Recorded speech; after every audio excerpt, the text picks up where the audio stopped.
And so you do understand the investment, and do you see that as almost a retirement or a collecting thing? Yeah, if you buy right and the market stays right. There was a point in my life when I got more than $2 to put together, and I went straight into the stock market and was advised, and I lost a bunch of money right off the bat. And I thought, I'm not smart enough to do this. I'm not fast enough. It's not where my heart is. But I did understand buying, Johnny Cash's one-of-a-kind Gibson J200 from 1956 for X amount of dollars, knowing that it would be worth X amount of dollars regardless. And in the meantime, I got to keep it, protect it, and play it. And so that was a more interesting form of investment to me.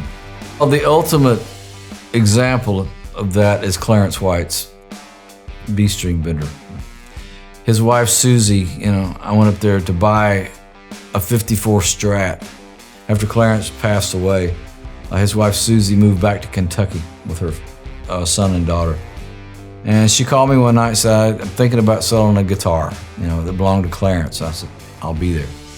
And so I just got a job with Johnny Cash and his band, and my mom worked at a bank, and so I told my mom, I said, I might be writing a check, and if I don't have enough, cover me.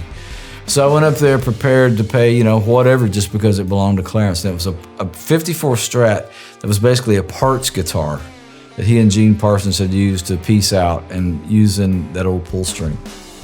So when I got up there, Susie went, you really want to see that pull string, don't you? I went, sure. And so the bottom line of the story was, she just said, I'll sell it, you that, and Clarence's costume, and some Birds paraphernalia. And I threw my checkbook on the table and I said, within reason, put any number. If I don't have it, my mom works at a bank, I'll borrow. And she wrote down, I think it was $1,250. And I went, you got the E string on this guitar is worth more than that. She says, I know what it's worth, but that's just one of those once in a lifetime things that, you couldn't put a price on a guitar for real right now. It'd be hard to price that. But I've had several guitars that I bought so long ago that I bought, reasonably, that are worth, unreasonable money now.